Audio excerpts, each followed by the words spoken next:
Alright, we got ourselves a Nicky Poo game. Nick played this game and said that because of the makeup of the map, it's impossible to secure the two expansions that are super distant from each other.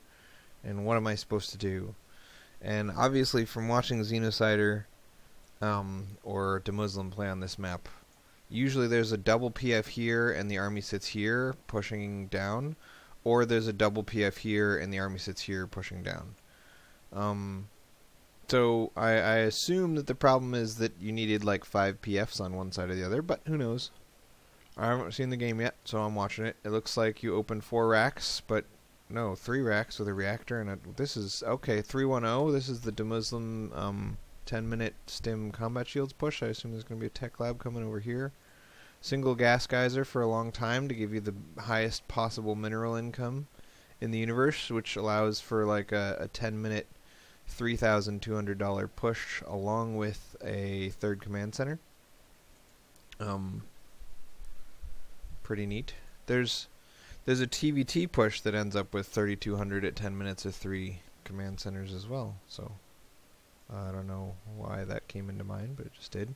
So he's opening roaches. It seems pretty typical for Zergs these days to always open roaches, because why not? It's very larva light, allowing you to continue drone production and whatever. But you're supposed to be doing a stim combat shields push, and you kind of suicide your whole army before you're even ready for the push, so now you can't do the push, making this tech lab completely useless and idle. So this opening was terrible. One of the big problems I have with TvZ is that if you open poorly, you can get so far behind right away that it's just really hard to stay in it or catch up.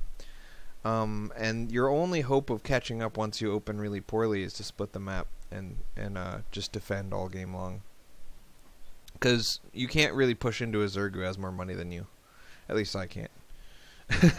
So the Zerg's up 20 supply, and he's got a smaller income than you, but that's pretty soon going to change because now he's saturating his third. Oops. Now, there we go. So now he's got a bigger income than you, like he should, because your push failed, and so he gets to have a bigger income than you. That's what happens when pushes fail. When pushes fail. Dun dun dun dun.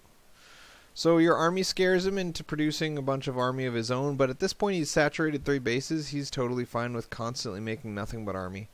He'd like to get some more drones out, but it's not really essential for him because he's on 4 base tier 3, so as long as he, you know, has like 3 or 4 dudes mining at the additional base, it makes up for your additional mules. Because he only have 2 mules that he needs to make up for, so he only needs 8 more workers than 2 base sat. So it looks like you open bio and then you're going into mech. This is, you've talked to me about this a bunch. I like to open bio and then go into mech. Attack upgrades only on your bio, adding additional racks is, I don't know how to convince you of this, but I just don't like this concept. Because in the late game, right, you don't want any bio units at all. Like even 3 Marauders, I mean, they might be beneficial, they might concussive shell and infestor, or they might just die without doing any damage. And Marauders, you need to focus them onto armored things, or else they tend to shoot at Lings. If he does a late game ultra transition, it's nice to have some Marauders, but it's also nice to have some Thors, so why bother with the Marauders? Marauders are less gas heavy, so that's nice. You've oversaturated this gas. Anyway, I just don't like having a bunch of Raxes that are meant to produce bio units when you're also going mech. Bio-mech don't like it. Don't like it. Because there's so much gas being dumped into the mech that isn't helping the bio, and so much gas is being dumped into the bio that's not helping the mech. So, as you can see, you haven't done anything aggressive at all, except for a failed bunker attempt, and that doesn't really count as aggression. I mean, a failed bunker attempt, he was forced to make some roaches, but that doesn't really hurt him. So it's 16 minutes in, and the window for aggression with bio ends at about 18 minutes when tier 3 comes out. So he's got his ultras out at 18 minutes, he's going to be completely immune to bio, and yet you've got this army that's made up about 50% of bio, maybe more than 50%. I mean, it's mostly Hellion bio with 5 tanks and a Thor. So to be stuck on mostly bio when he has ultras is to lose. So I do think that your opening really hurt you a lot in this game, and I think that at this point you're way behind just compositionally, because he's got a bunch of full energy infestors and a bunch of ultras, and you don't have the things that one needs to deal with full energy infestors and ultras. Those things being 3/3 mech. So obviously, I mean, no one thinks this fight's going to go well, do they? Bunch of infestor ultra against some bio tank. Ugh. It's not even primarily Marauder either. It's like mostly Marine Hellion, both units being completely ineffective against Ultra Roach. I mean, he's doing pure armored units, and you're making a bunch of Blue Flame Hellions, so that's not good. So at this point, you're at the infinite money point, right? And your goal is to try to secure this base and this base, but you don't have an army that can fight with his army, so it's like impossible to even secure a fourth, let alone a fourth and fifth at the same time. So you hide some tanks over by this PF, and that sort of secures this side, but how are you ever going to secure both sides at once, right? Because you don't have the 10 tanks plus 10 tanks over here plus 10 tanks over here. You know, like, you can secure one place, but then he's just going to go around and hit something else. And I get the frustration there, but the reason that you're in this point is because 20 minutes into the game, when you should be at 200 unit space of 3/3 Thors, instead you have some tanks, a PF, a little bit of a fourth, and a smattering of bio. Like, you should be done at this point. Getting to 3/3 mech, and you're just kind of like still trucking, and you're not even really producing Thors. Okay, you are. You're making some Thors now, but your Thor count is 4. I mean, that's abysmal. And you're making some Ravens. You're getting late game stuff, and that's fine. But you're getting all this late game stuff from behind. He's fully saturated his 5 bases, and you're just now getting your 5th up, and your 4th is massively undersaturated. I get that gas is the only thing that matters, but you have a lot of SCVs mining minerals when you have so many minerals that there's no need to mine these minerals. So your army should be a lot bigger, because those SCVs are unnecessary.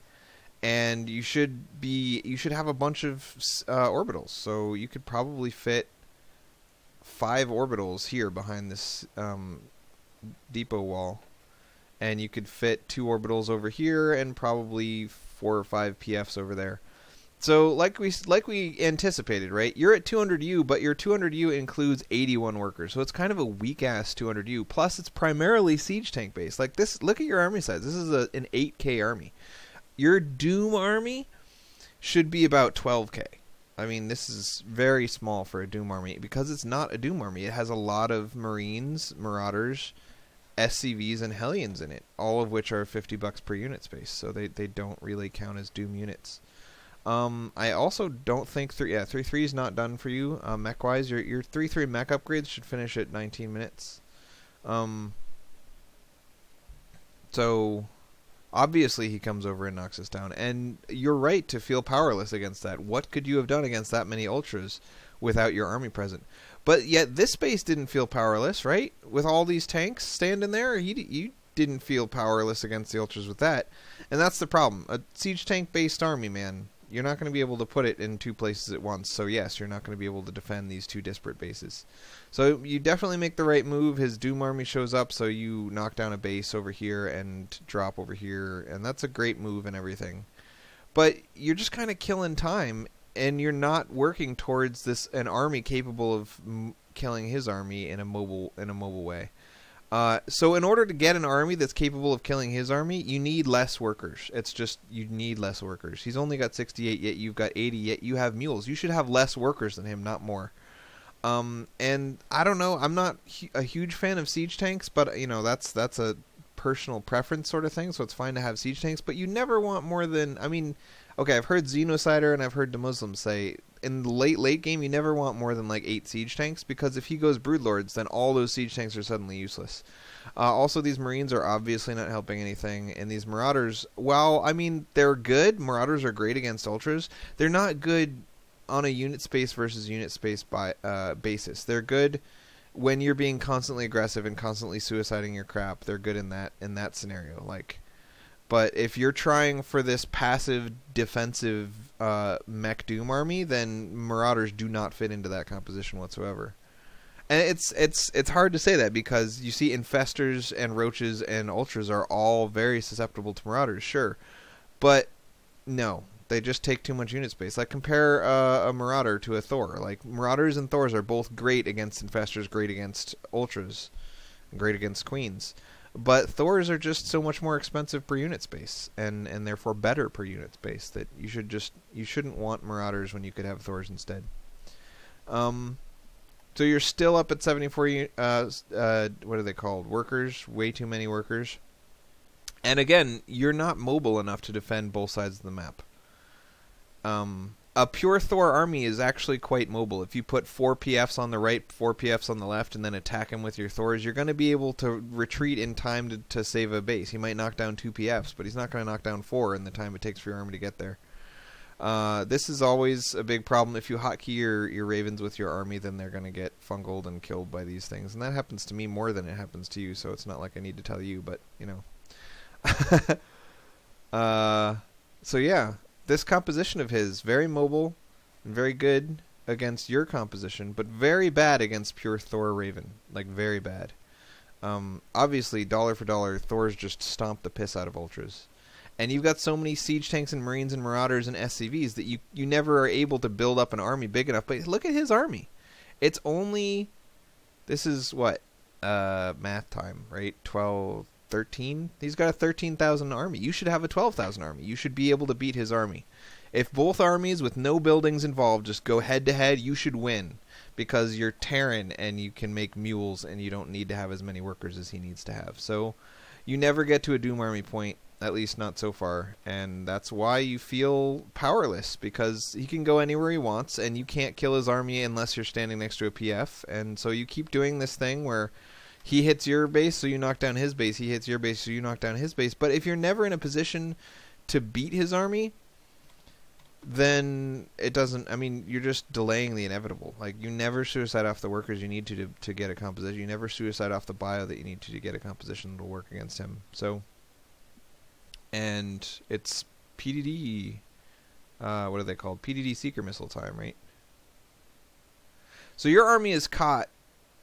This is ridiculous. I mean, a big chunk of your army is out of position, not doing anything. These Thors are all clumped up, so the Ultras are going to do splash damage. The Ravens aren't using their PDDs. Also, you're fighting on top of creep and on top of... Okay, you got some of your Seeker missiles off. But, I mean, obviously that was crap. Like, you can watch that and just say, hey, that was crap. I don't need to tell you all the reasons it was crap. It just was. Your army was way out of position and just compositionally... Actually, compositionally... You shouldn't have had Marines and Marauders. Or if you did, it should have been exactly 4 Marauders and 1 medevac just to do drops with. Or, you know, like, they shouldn't be part of your army walking around. And so he just kind of catches your army in this position until you can't retreat and crushes it all. And then you're not able to replace your army. So yeah, I just don't feel like you had the mindset of the Mech Doom army at all in this game. And so I get why it felt like an unwinnable game to you. It was an unwinnable game because you were doing something that can't beat what he was doing. You're not mining gas here, you're not mining gas here. Like, gas is your restrictive resource and you're only mining it at one base. So get some damn gas. But again, and like, you keep trying to throw down this base as if that's ever going to happen. You need an army that can kill his army and then you can expand wherever you want because he's afraid. Right? Like... Imagine if your army can kill his army, right? And you walk over to his main, what's he going to do? He has to engage, lose his whole army, engage again and lose his whole army just to kill you. So he's not going to be running around knocking down PFs if he knows that your army is stronger than him. The mindset from him right now is he can't kill my army, so I get to just prevent his bases and win. And the mindset from you against him is he can kill me anytime he wants, so I'm just kind of got to turtle by my PFs. So that's exactly, you know, that's the opposite of how you want to feel when you're going for mech. And again, making more Marauders. How are these Marauders helping you at all? They're not. Marauders are crap. So your whole concept of bio-mech, I think, is invalid. And bio-mech is going to be stronger than pure mech from 16 to 20, maybe. But pure mech is going to be so much stronger from 20 minutes on. And, I mean, bio-mech is going to be a lot stronger, especially even earlier than that. Like, when you have bio, and I would have nothing. That's a strong point of it. But late game, you should just not be using the Raxes at all. Never use the Raxes. And yeah, so I see why you felt powerless, but you gotta take this with a grain of salt. You were behind all game long. At 8 minutes, you had taken $1,000 of damage and done nothing to him, and not slowed his economy at all. So, at 8 minutes. So it's really hard. Like, this is one of those maps where it's pretty easy to secure 3, but it's impossible to secure 4 or 5 unless you have an army capable of fighting his army. And you never really got an army capable of fighting his army, so you were never able to secure 4th and 5th base. It's exact same thing that would have happened to you on Antigua shipyards. It's just, you know, maps like this where you need to have an army to get a 4th, get an army so that you can get a 4th. And when you lose because you don't have an army capable of fighting his, say, oh, well, that's why I lost. You shouldn't feel powerless against this, you know? Anywho, what's it? There's some Nick coaching.